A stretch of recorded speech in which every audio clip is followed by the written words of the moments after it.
Our top story, it's the biggest ever lockdown India has ever seen.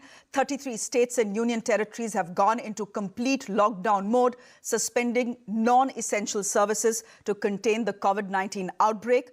The virus so far has claimed 9 lives. The number of infected people close to 500 now. It stands at 492. Curfew has been imposed in Delhi, in Maharashtra, in Punjab as well. After the suspension of passenger trains, metros, buses, domestic commercial flight services will be suspended from midnight tonight till the 31st of March. Meanwhile, the Election Commission of India has deferred the Rajya Sabha polls in view of the coronavirus. A review meeting will now be held on the 31st of March, following which fresh dates could be announced. Prime Minister Modi, meanwhile, is set to address the nation over the pandemic once again tomorrow at 8 p.m. This is the second time in 5 days that Prime Minister Narendra Modi will be addressing the nation. What sources are telling Network 18 is this.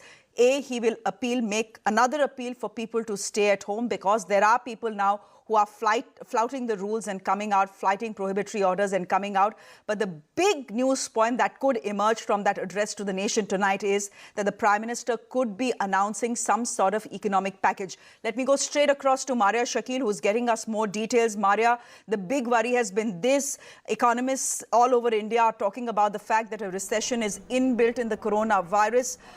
There are people who lose their jobs, especially daily wage workers. What happens to them? How do they eat, etc.?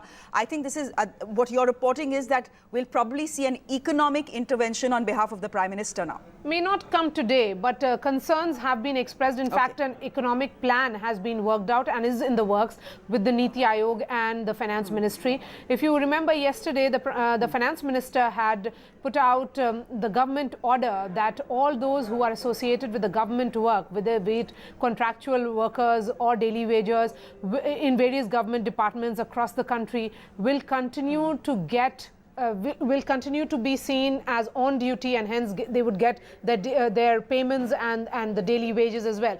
The larger concern, of course, is about the daily wagers and the contractual laborers, Shreya. That is the reason why, if you look at what the provisions that have been made by various states, Chhattisgarh, Andhra Pradesh and others, they are looking at that particular segment and coming up with provisions so that they do not, go hungry. Their families remain, with food. So that's the primary concern. And when the Prime Minister addresses the nation, as we have been saying, that the overwhelming response that the Janta curfew got, the entire country was in lockdown. Of course, it was a Sunday, but thereafter we saw how several states have gone for a complete lockdown, with even going with the extent of sealing the borders. By tonight, we will be seeing all the domestic passenger flights being completely grounded. Of course, unprecedented in India, and this is an extraordinary situation. And one thing that was sensed largely, and it was communicated by one and all to the Prime Minister over the last 24 hours, that he has been holding these video call with members of industrialists and also members from the electronic media, the media bosses, has been the response that the Prime Minister's clarion call got. And hence it's important for Prime Minister to address the nation repeatedly, because it almost appears that he is someone that the country is listening to. And of course there was a concern, particularly, Shreya, that a number of district magistrates in several states actually started marching on the streets at roughly around 5 p.m. and that led to some kind of rally or julus that was held as well. So that was detrimental. That was something, a sentiment that should not have been reflected, but it was linked to the larger sentiment of gratitude towards the healthcare workers. But the touching and all can lead to the spread of virus, as we have been saying. So the larger sentiment is that the Prime Minister has to address the nation, and that's what he's doing again at 8 p.m. tonight. Maria, is it your sense, you're right. Right now, if there is one leader the country trusts, it is Prime Minister Modi. That's been amply clear in the in the elections, but not just election results. We know this anecdotally as well. I mean, there is when it comes to people listening to a political leader, it has to be Narendra Modi. It can't be anyone else. He has massive appeal. He has great communication skills. And probably we'll need to hear from Prime Minister Narendra Modi, repeatedly over the next couple of weeks. Is that something that is in the plans as well? We are going to be hearing him for the second time in 5 days today at 8 p.m. Do you think this could now become a regular feature?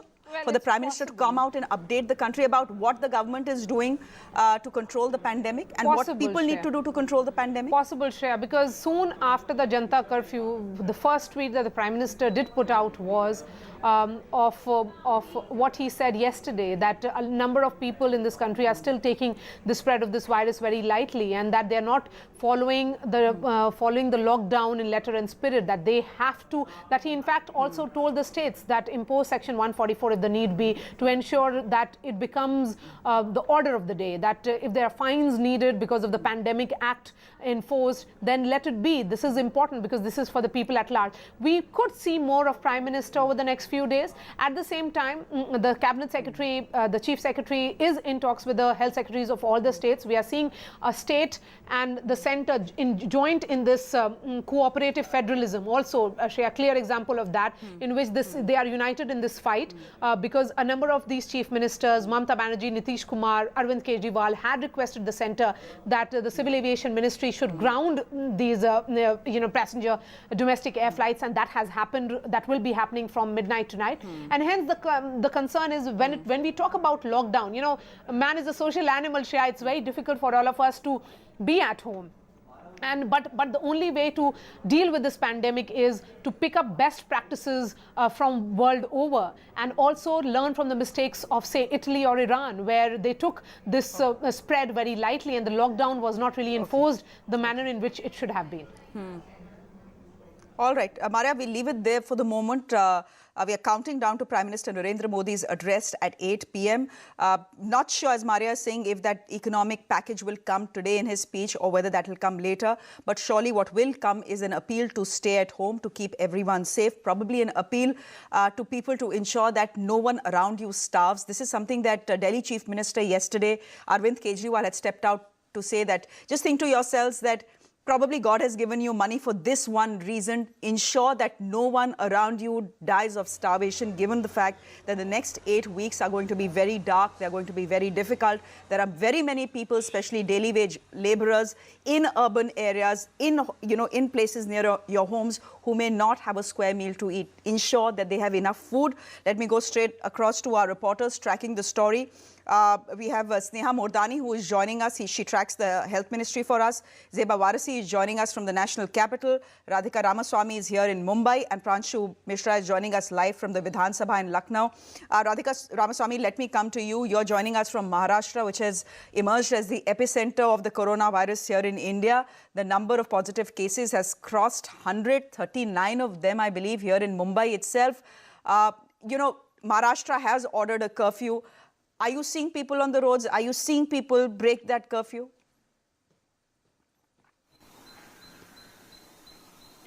Well, the number of people on the roads, the number of vehicles on the roads have definitely reduced from what it was last week. So people are resorting to staying back home, no doubt. But here and there, we do see people violating. But I must say there are a lot of cops who are present, not just on the roads, at least the places that I went, but also where I'm standing. Like I'm in the I am one of the busiest railway stations, which is Bandra, which is completely deserted at the moment.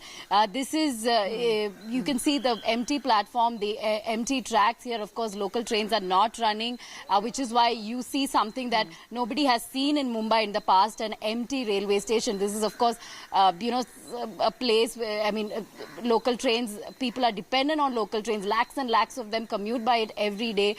So this is a sight which nobody would expect Mumbai to be witness to. So only cops here, only cleaners here. Apart from that, if anybody from outside is coming, because there are people who are still not aware that trains are not running. So once in 15 minutes, there is somebody or the other who's coming to ask whether there is a train. And when they say there isn't, cops are also telling them, why are you even here?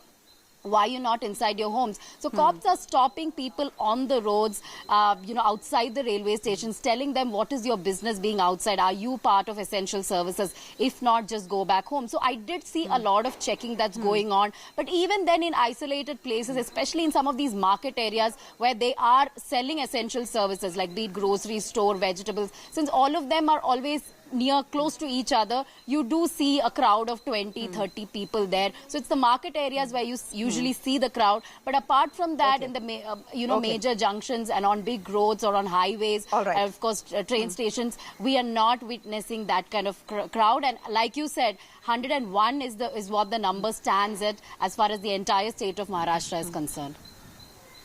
All right.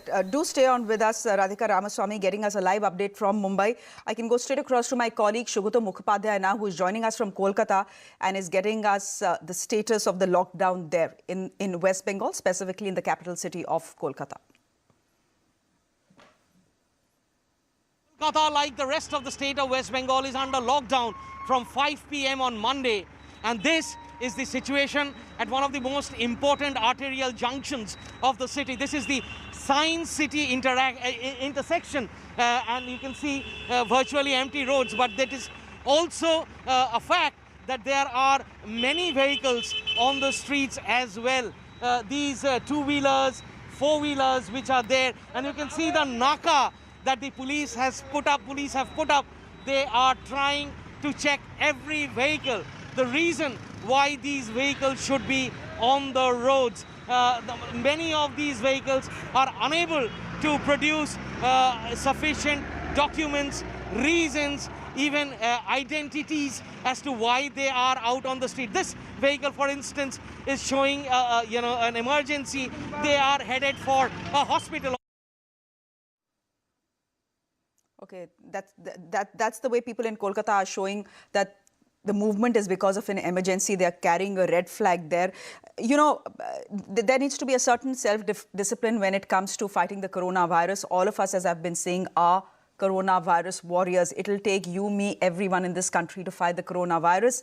We cannot have a situation where the police has to be deployed on the streets of India to ensure that the lockdown orders are being followed. It should not come to that. You're putting not just your family at risk, you are putting these policewalas at risk as well by ensuring or pushing them to be on the roads to ensure that everyone is following the rules. It should not be coming to that. Let me go across to Sneha Mordani, who tracks the health ministry for us.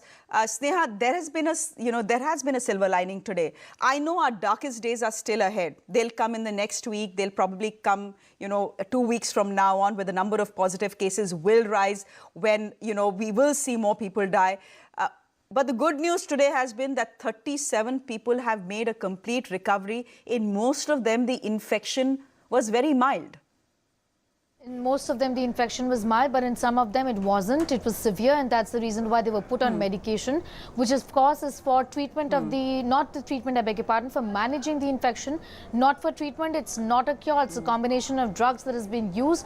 There's a strict protocol of the DCGI, of the ICMR in India as to who can be put on this sort of a medication. It's obviously senior citizens above the age of 60 with underlying healthcare conditions, and that's how these people have also recovered. Having said that, of 37, only a handful, I think, last time I checked, it was 4.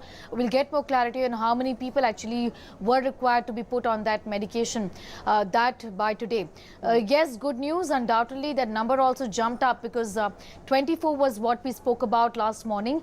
And then yesterday, there was an indication of those Italian nationals, if you recall, who were in fact in Jaipur, then ITBP, then Medanta Medcity in Gurgaon. 14 of them, one had recovered and had been discharged a few days ago. The rest 10 were discharged yesterday. So great news. 3 of them continue to be at Medanta Medcity. It was a group of 14 essentially. That sort of, in fact, also increased the numbers. 37 is where we stand. It's extremely good. 492 cases. About 2% is a number of people who are dying in India. And many of them are senior citizens with underlying healthcare conditions, is what we know. But Shreya, again, today is going to be crucial from another point of view. Let's talk about the parallel line of tests that the ICMR has been doing. 826 tests. Results of the same were there before us last week, if you recall. About 2,000 tests have been done in the last few odd days. And this again is going to give us an idea about how things stand. Is there community transmission or not? This is going to be an indicator. I think the results of the same will be announced by the Indian Council of Medical Research today at least. That is something that is expected. However, questions have been raised about many cases in the country. of of people having no travel history or coming in contact with COVID-19 patients. We have been putting these questions and these these case studies, so to speak, before the health ministry to give us an indication on whether this is an indication of community transmission or not, because it just requires one case for it to be established. All right, Sneha, just a minute. Dr. Harshvardhan, the health minister, is now speaking. I think we can go straight. मेरी appeal है कि इस घड़ी में सब लोगों को अपनी अपनी जो जिम्मेदारी निभानी है, सोशल डिस्टेंसिंग जो करना है, 1 मीटर का जो फासला मेंटेन करना है, भीड़ भड़क्के में नहीं जाना है, और जिस तरह से सारी देश की सरकार ने, हमारे प्रधानमंत्री जी ने सारे देश को मार्गदर्शन किया है, सभी सरकारों ने उनके जो द्वारा दिए गए मार्गदर्शन को फॉलो किया है। लॉकडाउन हुआ है, बहुत जगह पर कर्फ्यू रखा गया है, रेल का यातायात बंद कर दिया गया है, हवाई जहाज से यातायात बंद कर दिया गया है, ट्रांसपोर्ट के साधनों को सबको इसीलिए बंद किया गया है कि लोगों के स्वास्थ्य की हम ठीक प्रकार से रक्षा कर सकें। इसलिए अपनी रक्षा करने के लिए और हमारी आप सहायता करिए, ये मेरा please help yourself so that you can help us also and so that we can help the whole country. यही मेरी सबसे अपील है। एक छोटा सा अपील होम स्टे होम को लेकर के, लोग घरों में रहें, छोटा सा, चूँकि आप डॉक्टर भी हैं तो एक नहीं, ये तो देखिए जो इस सारे बंद का जो लॉकआउट वगैरह किया गया है और जो कई स्थानों पे कर्फ्यू तक लगाया गया है, ट्रांसपोर्ट बंद किया गया है, सबको कहा जा रहा है कि वर्क फ्रॉम होम, सबको कहा जा रहा है स्टे एट होम, शॉपिंग भी कुछ करना है तो ऑनलाइन कर लें, बेशक जो है बार बार मार्केट में जाने का कोई ज़रूरत नहीं है। तो ये सब के पीछे भावना यही है कि एक व्यक्ति जो दुर्भाग्य से इन्फेक्टेड है वो किसी दूसरे को इन्फेक्शन ना दे पाए, इसलिए घर में रहें। और जो लोग घर में क्वारंटाइन कर रहे हैं उनसे मेरी अपील है कि घर में क्वारंटाइन ठीक से करें, एक अलग कमरे में जिसमें अलग टॉयलेट हो, वेंटिलेशन ठीक हो, उसमें आप रहिए। और घर में विशेषकर बुजुर्ग लोगों का, गर्भवती महिलाओं का और बच्चों का आप विशेष ध्यान रखिए, उनके साथ किसी भी प्रकार से संपर्क में ना आए जिनको क्वारंटाइन एडवाइस किया गया है। सर, पंजाब में 90,000 NRI आए हैं, क्या सभी का टेस्ट होगा? ये सारे देश के लिए गाइडलाइंस है, उन गाइडलाइंस को सारा देश फॉलो कर रहा है। भारत सरकार ने सभी स्टेट्स को हर विषय के ऊपर डिटेल्ड गाइडलाइंस जो है वो भेजी है। हमारा सभी स्टेट गवर्नमेंट से प्रधानमंत्री जी ने भी appeal. All right, that was Dr. Harshvardhan, the health minister of the country, once again stepping out to appeal to the nation that please stay at home. It's the elderly people, senior citizens, little children and pregnant women who are particularly vulnerable. So keep them safe. If you are quarantined, if you are self-quarantining yourself, there are rules to be followed for that as well. Let your room be well ventilated, he says. Let that room have a separate bathroom and just ensure that you're meeting no one. Let me go across to Pranshu Mishra, who is joining us as well from Lucknow. Pranshu, last reported there were 27 positive cases in Uttar Pradesh. Uttar Pradesh is India's largest, it is India's most populous state. And the worry is that as and when the spread intensifies, Uttar Pradesh will see a dramatic rise in the number of cases. I heard Chief Minister Yogi Adityanath somewhere say that all private hospitals will be taken over by the government as and when the need is felt. Are you getting a sense after speaking to health authorities in Uttar Pradesh that they are prepared, that there are enough beds, there are enough ICUs, that there are enough ventilators? Well, to start with, see, the number of positive cases is 33. That was the last update which was made yesterday night. Now, coming to the private roping in the private hospitals, so far the planning is that around 50 hospitals across Uttar Pradesh, the private hospitals, their services are being taken and they would be actually converted, the portion of them would be converted into these isolation wards or the hospitals to deal with the corona patient. Now, when you come to the entire health infrastructure, there is an absolutely no to your question. We are, if you talk about the health infrastructure, it is not appropriate. So if it actually spreads to a large scale in stage 3 or in the phase 3, then clearly, there would be the shortage of beds. There would be a shortage of the basic amenities like the proper masks and sanitizers and gloves and dresses for the doctors. Already you have complaints coming in from the junior doctors at the KGMU that we are not getting adequate equipments in order basically to deal with the corona positive patients. So the only hope hope which we can actually have is that the people actually abide by the lockdown, and we are in fact seeing today quite a successful lockdown. Yesterday there were complaints that people have actually violated it. That's the reason today there has been a lot of strictness. Even myself, I was checked on 4 counters before I could, barriers before I could actually reach and meet my video journalists. So this is the sort of alertness which is being now put in place, and therefore one can say that I mean, you take all of India statistics, medical infrastructure is not adequate, is not sufficient enough to deal with such a big population. So therefore we all should actually pray that people take a caution and the disease actually doesn't spread further. Dr. Harshvardhan has just said, and he's continuing to speak, saying that we are keeping an eye on community spread. If that happens, ICMR will release its test results today. As Sneha is pointing out, Dr. Harshvardhan is also saying that 1,87,000 people currently are being monitored. With those details that are coming in, I'm slipping into a quick break on the show. Zeba, I'm going to request you to stay on with us for an update from Delhi. Also to tell you that all the updates as far as the coronavirus is concerned are up on our website, news18.com. So do log in. A quick break. I'll be back with much more. Do stay with us. India's news network comes together in this crisis for solution-oriented journalism. Do you have a COVID-19 question? Call us on 040-246-82185 from 9 a.m. to 9 p.m. All your queries answered. One-of-a-kind initiative. Corona Control Room. Only on CNN News 18.